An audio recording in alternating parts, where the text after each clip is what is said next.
Et c'est parti. Les amis, on est parti pour 3 threads d'horreur à écouter sans modération. Et aujourd'hui, enfin ce soir, si vous écoutez cette vidéo le soir, on va voir ensemble une sombre histoire qui s'est passée sur Snapchat. Avant tout ça, sachez que vous pouvez, mais vous n'êtes pas obligé bien sûr, de vous abonner à ma chaîne YouTube en cliquant juste ci-dessous sur le bouton. Il est écrit s'abonner, c'est pas compliqué. Parce que oui, on est de plus en plus sur la chaîne et c'est grâce à vous tous et donc un immense merci. Et comme d'habitude, avant de démarrer la première histoire, voici la question du jour pour faire plus ample connaissance. Aujourd'hui, question simple, donc réponse simple, quelle est votre couleur préférée? Et moi je suis sûr qu'en commentaire, on aura 90% d'entre vous qui vont mettre bleu. Moi je mettrai ma réponse quand la vidéo va être publiée. Sur ce, je vous fais pas attendre plus longtemps, on est parti pour 3 threads d'horreur. Pour cette première vidéo, on commence sans tarder par celle de Lila. Et oui, c'est un prénom de fleur, qu'est-ce que j'y peux?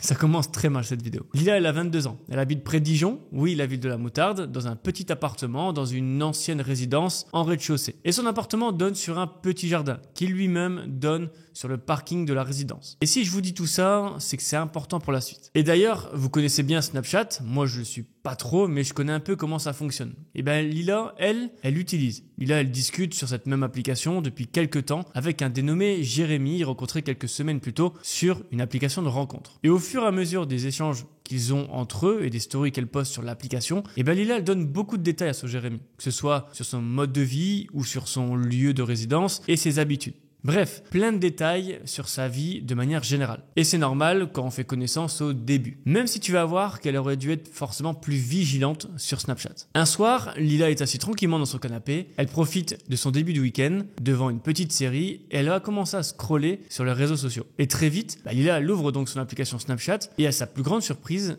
elle ne trouve plus le profil de Jérémy. Lila cherche pendant quelques minutes et elle se rend à l'évidence. Jérémy a certainement supprimé ou bloqué Lila sur l'application. Et Lila, elle cache pas son étonnement et surtout elle est hyper déçue de sa réaction, surtout qu'en réalité, ils avaient prévu de se voir ce week-end. Mais bon, Lila, elle continue sa petite soirée en solitaire en se disant que malgré sa déception, il vaut mieux que ça arrive maintenant plutôt qu'après leur rencontre lorsqu'elle aurait développé plus de sentiments pour Jérémy. Et quelques jours après cette soirée, Lila va boire un verre avec son amie Justine dans un bar. Et très vite, Justine demande à Lila de lui dire la vérité concernant sa vie amoureuse. Bon, ça paraît bizarre comme approche, mais en fait ça se comprend. Parce que Justine a voulu rendre visite à Lila quelques jours plus tôt en garant sa voiture sur le parking en face de sa résidence et elle a vu la silhouette d'un homme chez elle et a préféré partir pour ne pas déranger. Ce à quoi Lila est forcément étonnée et ne comprend pas ce que sa copine Justine lui raconte. Parce que oui, Lila en est certaine et lui confirme qu'elle n'a reçu personne chez elle, donc probablement que Justine s'est simplement trompée d'appartement à cause de la fatigue de la fin de journée. Mais vous allez voir que c'est pas forcément ça. Ensuite, l'après-midi se passe normalement. Les deux amis rentrent chez elle et Lila qui reprend le travail le lendemain vers 8h part se coucher sous les coups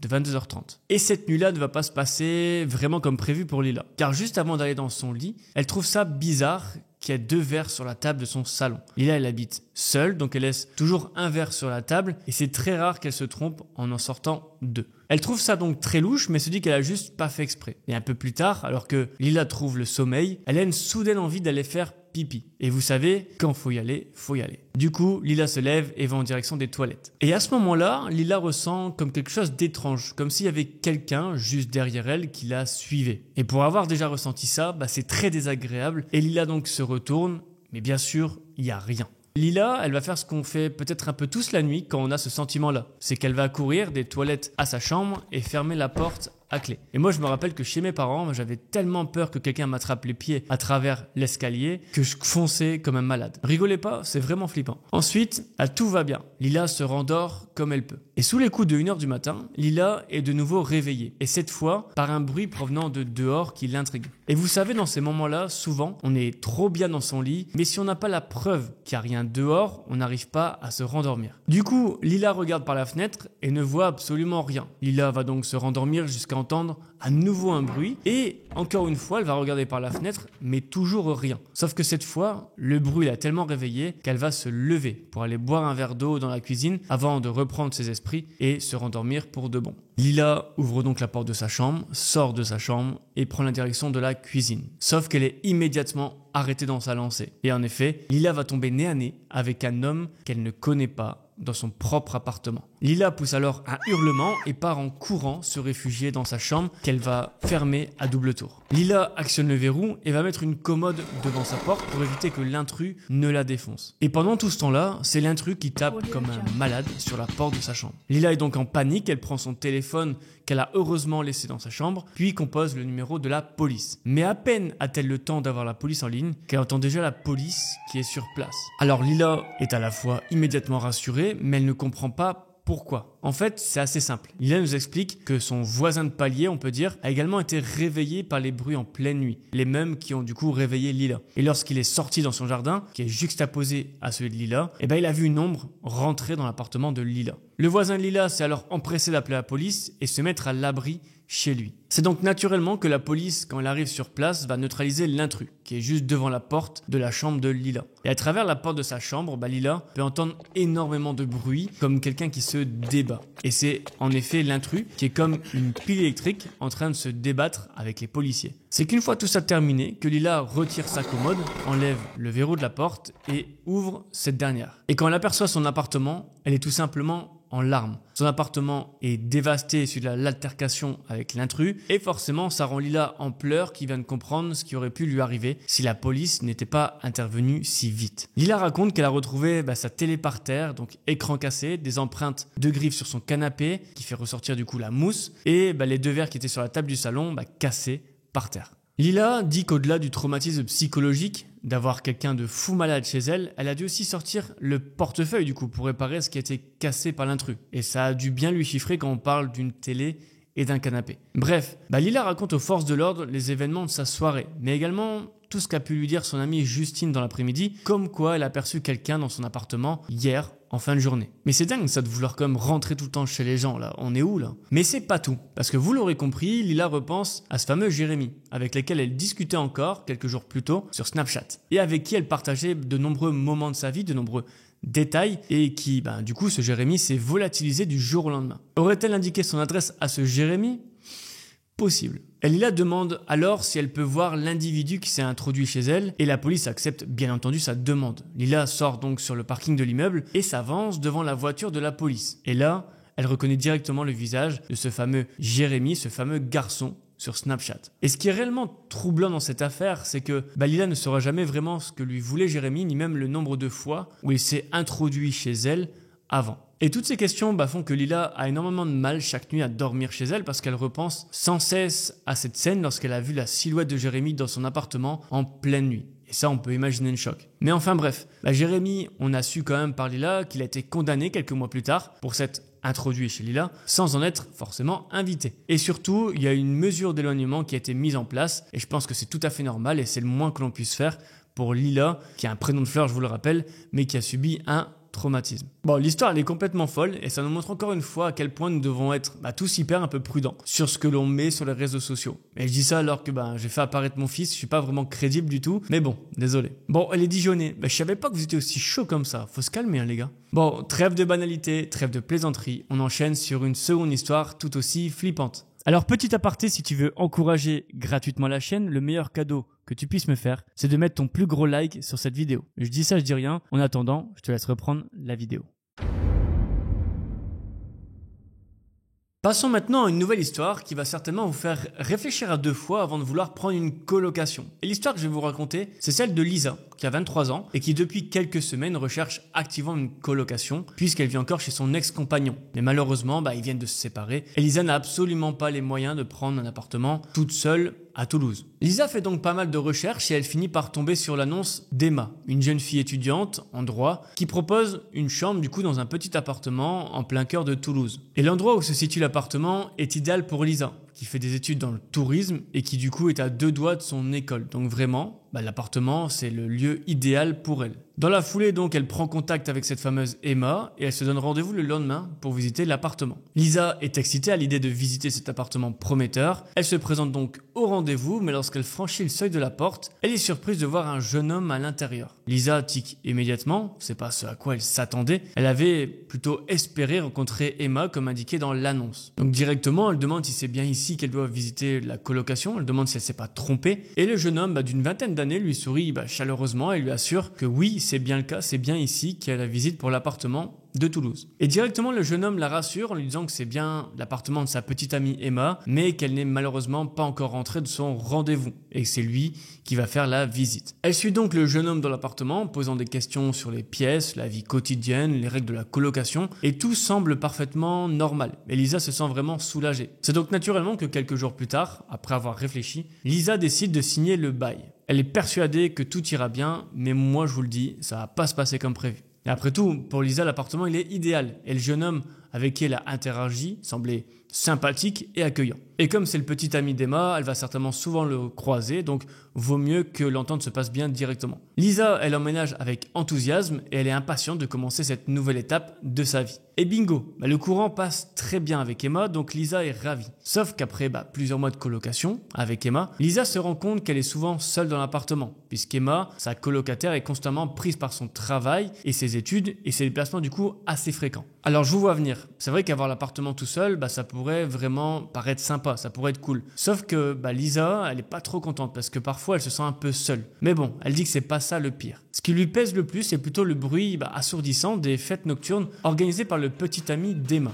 Et chaque week-end, l'appartement se transforme en une discothèque avec une foule de jeunes qui envahissent les lieux. Lisa est donc exaspérée au fur et à mesure que le temps passe. Et justement, plus le temps passe, moins elle supporte cette situation. C'est pourquoi elle décide de prendre les choses en main et d'en parler à Emma. Et sa nouvelle amie promet de régler le problème avec son petit copain, mais malheureusement, lorsqu'Emma est absente le week-end, rien ne change. Un matin, alors que le petit ami d'Emma avait encore organisé une fête la veille, Lisa se réveille avec un parfait inconnu dans son lit. Un jeune homme qu'elle n'a jamais vu dort paisiblement à ses côtés. Son cœur s'emballe et Lisa se pose tout un tas de questions. Je sais pas si vous vous rendez compte, mais devoir se réveiller auprès d'un inconnu chez soi dans son lit, ça doit juste être traumatisant. Donc à ce moment-là, Lisa n'est pas du tout rassurée et se précipite de sortir de sa chambre en direction de la salle de bain pour s'enfermer à double tour. À ce moment-là, Lisa a les doigts tremblants et tant bien que mal, elle compose le numéro d'Emma qui décroche immédiatement. En chuchotant, bien sûr pour faire le moins de bruit possible, Lisa explique ce qu'il se passe. Un ami du petit copain d'Emma dort dans son lit et ça lui plaît pas du tout. Emma comprend bien évidemment Lisa et passe immédiatement un coup de fil à son petit copain. Alors vous vous dites certainement que c'est un ami du petit copain d'Emma qui a trop bu et qui se réveille en pensant que c'est chez lui. Mais en fait, pas du tout. Quelques secondes après avoir raccroché, Lisa peut entendre du mouvement à l'intérieur de son appartement. Mais elle dit que c'est pas assez fort et distinct pour savoir clairement ce qui se passe. Et ça dure plusieurs minutes avant que Lisa reçoit un coup de fil de téléphone d'Emma qui lui annonce que son petit ami arrive et qu'elle doit rester là dans la salle de bain. Après le coup de téléphone, Lisa met son oreille contre la porte de la salle de bain, mais elle n'entend plus rien. Le petit ami d'Emma finit par arriver dans l'appartement 25 minutes plus tard, et Lisa explique à travers la porte de la salle de bain qu'une personne est dans l'appartement et qu'il doit faire attention. Mais rien, le petit ami d'Emma ne trouve aucune trace d'un quelconque individu quand il va rentrer dans l'appartement. Lisa sort donc de la salle de bain en pleurs et confronte immédiatement le petit ami d'Emma. Parce que je vous rappelle, il y a quelqu'un qui a dormi dans son lit et qu'elle n'est pas du tout contente. Elle lui reproche d'avoir amené des étrangers chez eux, mais le petit ami semble perplexe. En fait, le petit ami d'Emma lui dit de manière très calme, hier on n'était pas tant que ça et on est rapidement partis, on est partis tous ensemble chez Robin, mon meilleur ami, donc il n'y avait personne le soir même. Et en fait, le petit ami d'Emma annonce à Lisa qu'ils ont tous dormi chez un copain, donc chez Robin, et donc que personne d'autre n'est venu dans l'appartement. Ce à quoi Lisa reste bouche bée, et le petit ami d'Emma aussi, qui se demande qui a pu entrer dans l'appartement cette nuit-là, surtout que, détail important, rien n'a été volé et rien n'a été saccagé. En bref, une personne a réussi à s'introduire dans l'appartement et s'est lentement glissée dans le lit de Lisa sans la réveiller. Eh bien, malheureusement, on n'en saura pas plus. Enfin, si, vous vous doutez bien que s'il y a eu un intrus, c'est probablement à cause du petit ami d'Emma qui a dû mal refermer la porte derrière lui ou derrière ses amis. Donc, deux choses à dire sur cette histoire. Lisa, elle est traumatisée. Vous imaginez bien que se réveiller auprès d'un inconnu chez soi, ça doit juste être horrible. Et le pire, c'est qu'elle n'a pas pu déménager par manque de moyens. Donc, faut imaginer qu'elle a dû le soir même dormir dans ce même lit où était cette personne. Alors oui, je pense qu'elle a quand même changé les draps, mais c'est quand même pas cool. Et deuxième chose, les soirées du petit ami d'Emma, c'est ciao. On ne prend plus de risques dans cette coloc, et ça, Lisa doit en être que satisfaite. Bon, eh bien c'est la fin de cette histoire. Moi, je l'ai bien aimée, je l'aime beaucoup, mais je suis pas sûr de l'avoir bien racontée. Qu'est-ce que vous en pensez, vous ? Maintenant, on va attaquer la troisième et la dernière histoire de cette vidéo. Et alors, pour cette histoire, on va parler de Luna. 34 ans, une fille de 34 ans qui, depuis quelques années, est devenue juge pour enfants. Et juge pour enfants, c'est un métier que Luna a choisi avant tout par passion. Car elle À travers ce métier, elle est heureuse à l'idée que chaque famille puisse être capable de s'épanouir pleinement avec le bon soutien. Et c'est d'ailleurs ce qui l'a poussée à travailler pour un système qui offre de l'aide et du soutien à ces familles souvent en difficulté. Bon, et Luna l'explique aussi que le mauvais côté du métier, c'est parfois de devoir placer des enfants en cas de nécessité ultime. Et ça, elle aime pas du tout, donc elle essaye au mieux d'apporter le plus d'aide possible, le plus de soutien possible aux familles à travers son job. Et Luna explique que quand elle doit placer un enfant dans une famille d'accueil ou dans un foyer, elle est toujours bouleversée par ça, et même si ça fait plusieurs années qu'elle fait ça. Et justement, l'histoire que Luna nous raconte aujourd'hui parle d'un jour elle a dû placer un enfant dans une famille d'accueil et que suite au jugement, la famille s'est retournée contre elle en la menaçant directement. Luna explique rapidement qu'elle a pris la décision de placer l'enfant en famille d'accueil car les parents étaient des consommateurs quotidiens de drogue et que pour le bien de l'enfant, il était préférable qu'il soit élevé ailleurs. Bon, on n'a pas plus d'infos que ça sur la décision, et c'est normal je pense, mais on voit bien le genre. Luna explique qu'à l'annonce de la décision, les membres de la sécurité du tribunal ont dû intervenir car la famille a voulu s'en prendre physiquement à Luna. Et si je raconte cette histoire, c'est que tout n'est pas rentré dans l'ordre par la suite. En effet, Luna, pour la première fois de sa carrière, a peur pour sa vie et celle de sa fille de 6 ans avec lequel elle vit, tellement les menaces de représailles de cette famille semblaient vraiment sérieuses. Et j'avoue, je pense qu'on ne sait pas vraiment comment réagir face à des menaces de personnes qui sont souvent droguées. Mais comme Luna le dit, ça fait aussi partie des risques de son métier et elle les accepte. Et justement, l'histoire va prendre une toute autre tournure quelques jours plus tard après les menaces proférées de ce couple de junkies. Luna, comme chaque matin, démarre une nouvelle journée de travail en se garant dans le parking où elle travaille, sauf que cette fois-ci, elle ressent une atmosphère particulière, comme si elle se sentait observée, comme si quelqu'un la suivait de près sans se faire remarquer. Et étonnamment, ce sentiment, elle va le ressentir pendant plusieurs jours, à d'autres endroits où elle a l'habitude d'aller, que ce soit pour aller chercher du pain à la boulangerie, quand elle fait les courses, ou quand elle va chercher sa fille à l'école. Elle a très souvent un sentiment de quelqu'un qui l'observe. Et ce sentiment de malaise va se confirmer lorsqu'elle va voir un soir, en partant du tribunal, un mot sur son pare-brise. Et non, ce n'est pas un mot d'un amoureux secret, mais bien, vous l'aurez deviné, du couple de junkies. Bon, Luna explique qu'ils n'ont pas signé le mot, bien entendu, mais ça ne pouvait être que. Ça pouvait être que parce que les mots retrouvés sur le pare-brise sont ceux-là. Si nous ne pouvons plus garder notre enfant, vous ne garderez plus votre fille non plus. Des mots qui font froid dans le dos de Luna, parce que là, pour elle, ça devient sérieux, car elle se demande comment ils ont pu savoir qu'elle était maman d'une jeune fille. Et vous imaginez avoir des menaces d'un couple de junkies qui veut s'en prendre à vos enfants? Je pense qu'il n'y a rien de pire que ça. Et donc, suite à ça, Luna va avoir l'idée de changer sa voiture de place tous les jours pour éviter toutes les menaces. Mais rien n'y fait. Peu importe l'endroit où elle gare sa voiture, tous les jours, elle reçoit de plus en plus de messages de ce type sur son pare-brise. Et Luna, elle est pas bête, c'est une juge. Et dès lors la première menace sur son pare-brise, elle va avertir la police. Et les policiers vont alors régulièrement faire des rondes devant sa maison, mais aussi devant l'école de sa fille. Mais rien n'y fait. Ça va durer des jours entiers sans croiser la moindre fois ce couple de tarés. Des jours entiers où Luna a peur de recevoir un appel de l'école pour dire que sa fille a été enlevée. Et c'est aussi des jours entiers où Luna a la boule au ventre de sortir de chez elle le week-end. Jusqu'au jour où Luna doit se déplacer à quelques kilomètres de chez elle pour rejoindre son petit ami. Et elle précise qu'elle se déplace avec sa fille à ce moment-là. Sauf qu'en se rendant chez son petit ami, elle voit dans son rétroviseur une voiture blanche, un peu miteuse, qui la suit depuis quelques minutes. Et quand Luna, elle tourne à gauche, elle aperçoit que la voiture derrière elle fait de même. Et c'est pareil pendant de longues minutes où la voiture va la suivre. Et c'est lorsqu'elle arrive à un feu qu'elle peut apercevoir la silhouette de 2 personnes dans la voiture. Et oui, c'est bien ce couple de junkies avec des yeux bien vitreux qu'elle aperçoit derrière elle. Et par chance, le feu passe rapidement au vert et elle peut avancer. Car pour elle, rester à l'arrêt avec ce couple de junkies juste derrière elle peut rapidement dégénérer. Et elle n'a clairement pas envie de mettre la vie de sa fille en danger et donc décide de rouler au pas. Et par la même occasion, elle a le bon réflexe de temporiser à chaque feu tricolore pour ne jamais être à l'arrêt. Et ça, c'est un très bon move de sa part. Ça lui permet de jamais être à l'arrêt et d'empêcher ce couple de junkies de sortir de sa voiture et de prendre sa fille. Et de plus, Luna, elle décide d'appeler immédiatement la police pour lui signaler qu'elle est suivie et qu'elle a besoin d'aide au plus vite. Et la police, pour l'aider, va la guider, elle et sa fille, vers la patrouille de police la plus proche. Ça lui fera gagner du temps bien précieux plutôt que d'aller vers le commissariat le plus proche mais qui est assez loin. Alors le policier au téléphone lui explique qu'elle se situe à seulement 3 minutes d'une patrouille et qu'elle doit tenir jusque-là. Sauf que dans ce même laps de temps, la voiture de derrière va tellement coller la voiture de Luna qu'ils vont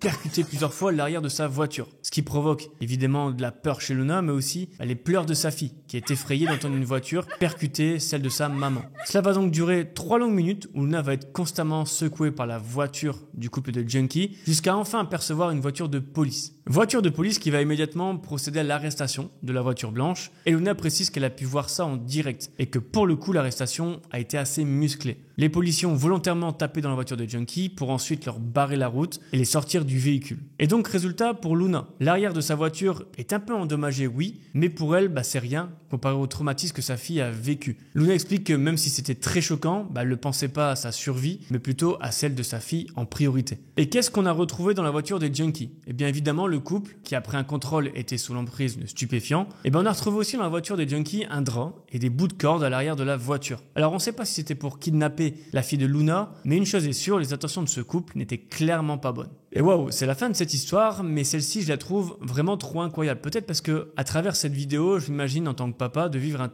tel scénario avec mon petit garçon, et forcément ça fait jamais plaisir. Bref, c'est la fin de cette vidéo, et encore merci à tous de l'avoir regardé jusqu'au bout. Moi je vous dis, prenez soin de vous, bisous.